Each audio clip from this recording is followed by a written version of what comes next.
Morning, everyone. Assalamualaikum warahmatullahi wabarakatuh. Very good morning.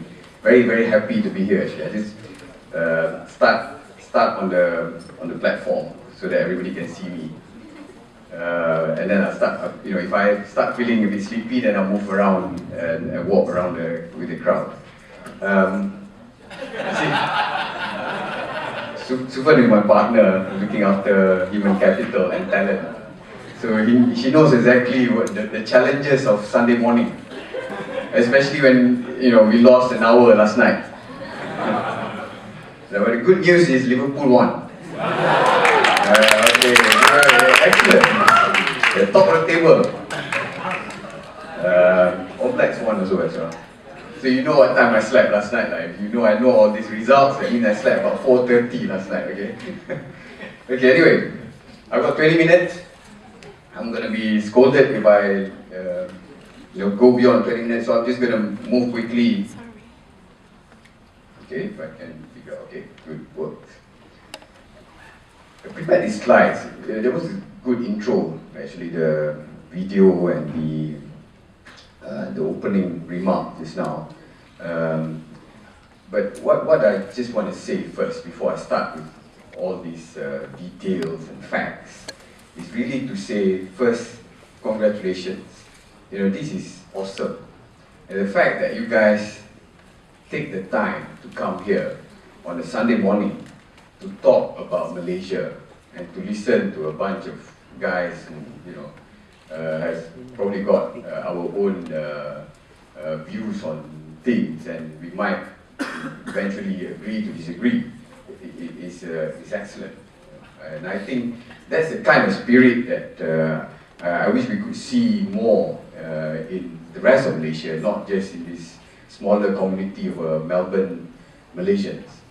I was interviewed just now by your magazine, Malaysian Melbourne for Malaysian, is it? Something like that.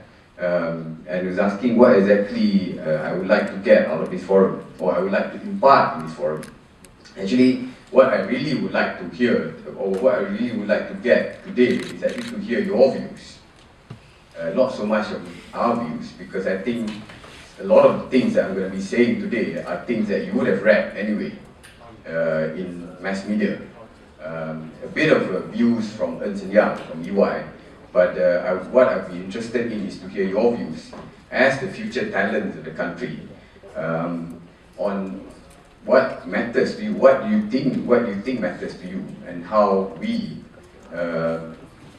corporate Malaysia, can do better to attract talent back. And after all, the main theme of this event is about diverse and quality talent to bring Malaysia to where we want to be, the vision of High Income Nation 2020. Okay, I prepared this slide about where Malaysia is today. First is in case you don't know, we have the 29.3 million population. For a state, or for a country which has got the east and west side of Malaysia, compared to the size of Australia, we're quite, 29.3 million is quite a big number. I think Australia is much lower than that. We've got a GDP growth of 5.6%. I think this is in 2012. It's come down a little bit in 2013, as all of you know, if you read economics. Is it a surprise? I don't think so. Because the whole world is suffering because of the European and the American economic slowdown. And it just means that we are a much more open economy than, it's not a surprise. Yeah, you see the likes of Singapore and the other countries is even, the impact of the open economy is even worse. Now I can share that as well with you because as EY in Malaysia, we are a global organization. We have our big practice in Malaysia, about 16 locations, 2,600 people, and so on and so forth. We audit about almost a third of the companies in KLSE, in Bursa. We also do, or our clients also are people, MNCs, multinational corporations. So we are very much an open, or if you like, we are very much exposed to external economy, just like any other businesses in Malaysia.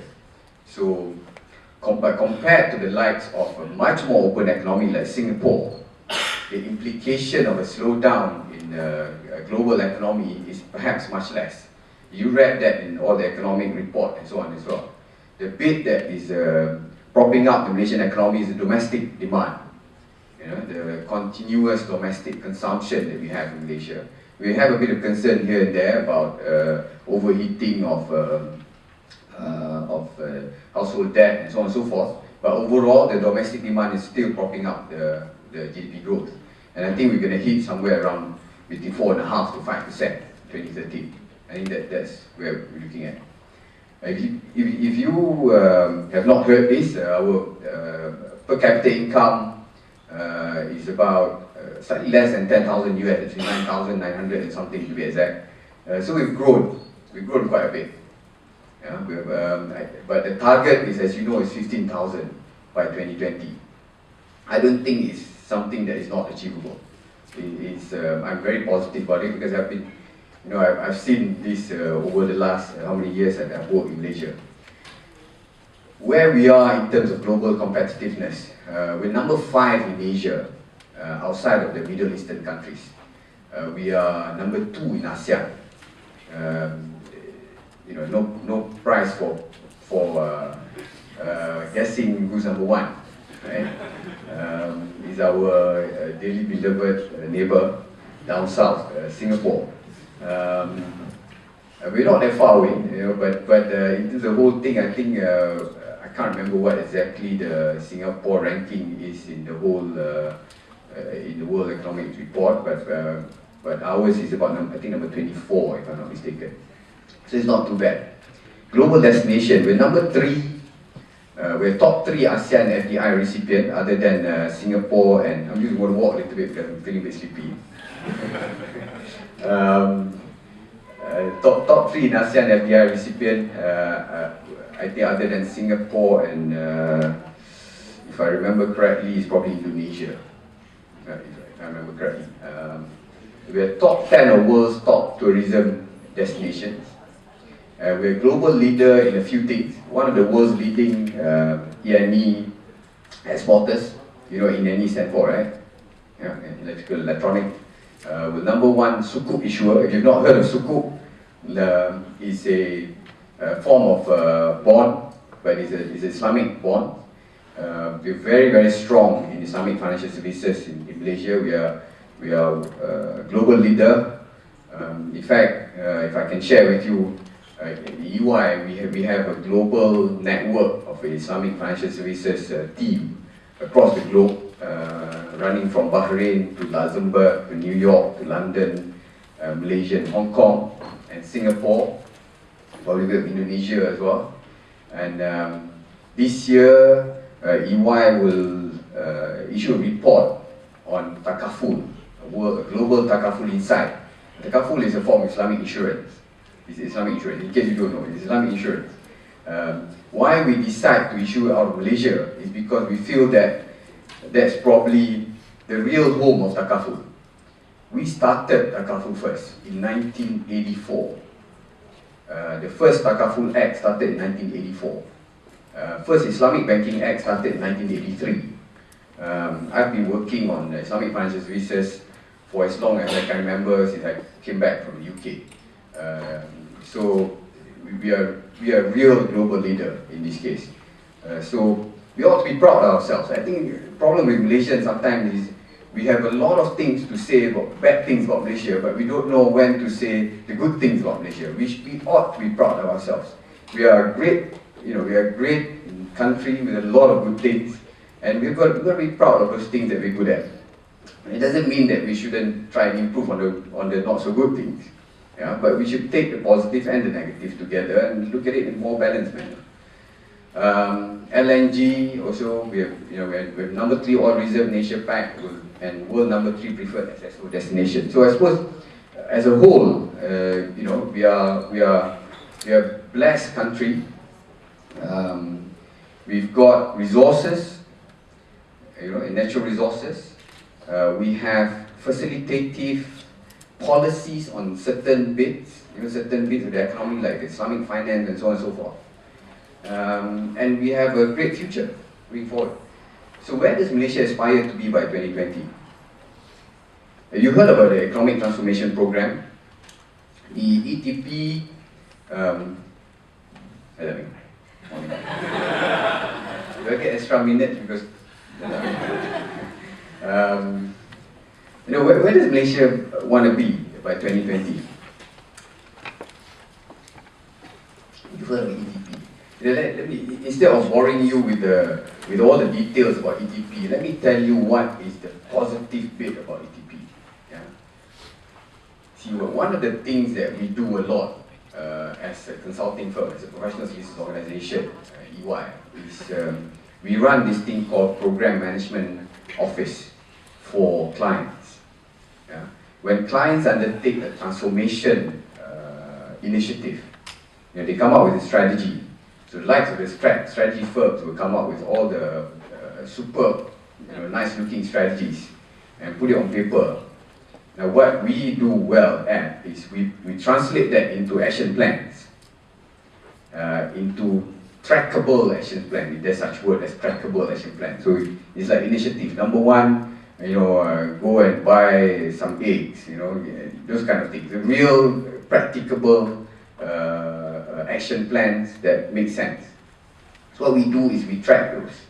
Now that's what ETP is all about. It's about identifying those key things that would help Malaysia to get to the high-income nation by 2020. That's what it is.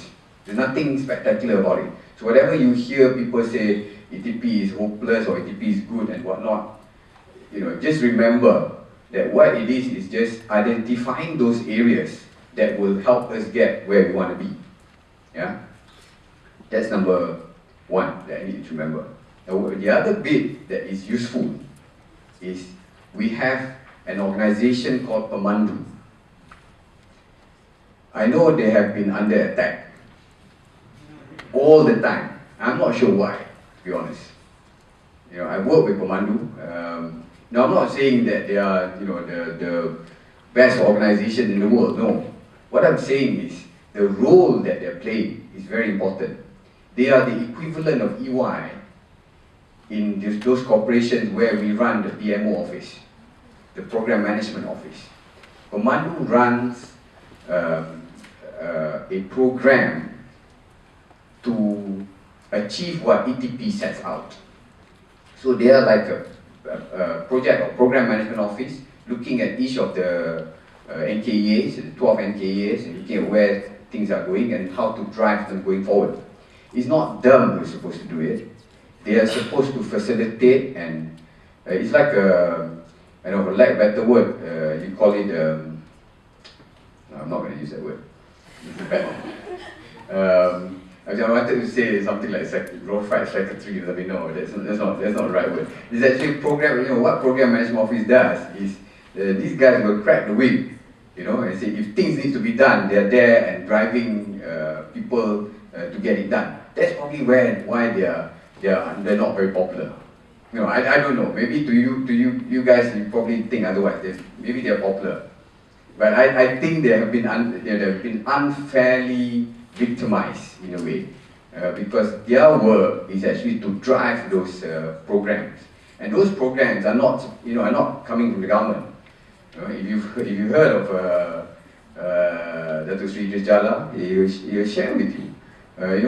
They're not there to dish out government contracts. No, they're there to facilitate the private sector to drive the 12 NKEAs. That's what it is. Yeah, that's really what ETP is all about. And the other bit that you hear is this thing called GTP. Have you heard of GTP? The Government Transformation Program. Now, the role of the government, or the role of a facilitative government, or the role of a good government is to facilitate that drive towards where you want to be. So you can't. So you have the private sector hopefully doing all the good things, and you have the government being facilitative, and you have this Pemandu to actually be becoming the program management office that drives both parties towards the same destination. That's what this whole thing is all about. If you've not heard of it before, I hope you're hearing it for the first time, you're taking it. Because this is very important. I think for whatever other things that you hear, that's what it's all about. And it's very, very useful to have that. And I've done a lot of company transformation in my life as a consultant. The one important thing, the reason why PMO is important is because everybody else has their day-to-day job. So you can't expect somebody who's got their day-to-day job to also try and drive things, and you have programs and initiatives to do. You need to have somebody who track and monitor and measure and make sure things get done. What gets tracked and measured will get done. If you don't have that, it will not get done. Yeah? Excellent. How much time do I have? Sorry? Okay, good. So I've got 6 things to say in 4 minutes. But the most important thing in here, okay, this is not from any textbook. This is EY analysis. We stop. I presented this in the Perdana Leadership Forum a few months back. So what is it? After all that we've heard just now, we talk about where Malaysia is. We talk about where Malaysia want to be as a high-income nation. It's all set out there. I'm not going to tell you what they are, but you can go and read it out. But at the end of the day, what do I think? What do we think? Or maybe it's a personal view of mine of what are the areas other than the 12 NKAs and so on. Let's try and get to a few key factors. And what are the important bits that will help us get there? Innovation. I mean, you've heard about innovation all the time. We've got a lot to do here. Yeah, we are a young country. We're 57 years old, I think, if I'm not mistaken.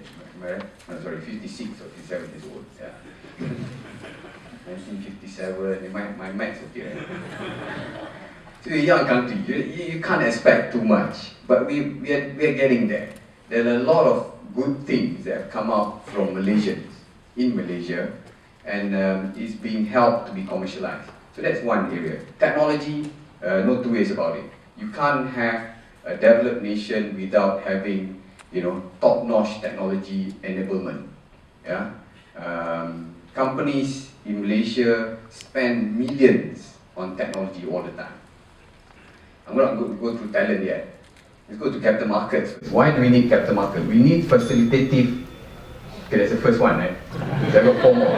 A good facilitative capital markets so that organizations can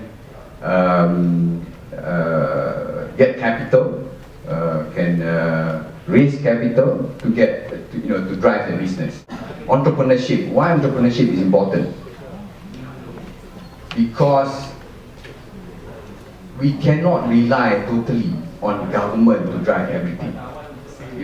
Economy has got to be driven by the private sector, and it's got to be driven by entrepreneurs who has got a vision to make things reality. I've been very fortunate because in Ernst & Young, in EY, we have, I'm just going to ignore that. In EY, we have, very distracting actually. In EY, we run this program annually called Entrepreneur of the Year program. So the beauty of that is I get the opportunity to meet up with some of the most successful entrepreneurs in Malaysia and also in the world. So every year we gather these entrepreneurs from all over the world to Monte Carlo, to share their experience and to honor them as entrepreneurs. And these entrepreneurs are the ones driving the economy. If you think of the likes of Tony Fernandez, for example, the vision of everybody can fly, now everybody can fly kind of thing. So if you don't have Tony Fernandez, you wouldn't have Asia, right? If you had Tony Fernandez in the team, you wouldn't have Asia. And those are the things that are driving the economy. There are a lot of other stories that you will hear. I will share it with you later, maybe in the Q&A session. But last but not least, because I don't have much time left, is that the last one? Last minute or like switch off? Oh, okay. So I leave it with that then. Dato, why don't you finish with the last one? Okay. I knew you were going to say that. That's what the Please finish. Okay, very quick one. of all those things that I've said, yeah, you look at all of them, right? You look at technology, for example. You know, I always tell my people that the IT system that we have is only as good as those people who are working on it. Am I right? You can have the best, superb laptop in the world and so on, but you will only get the most out of it if you have the right talent. You need to have the right talent. There's no two ways about it. Organizations like ours, we don't have any other asset. Our assets are the people that we have, the 2,600 people that I have in Malaysia. Those are my greatest assets, because without them, I can't drive my top revenue, my top line. I can't. It's the hours that they're working and do that.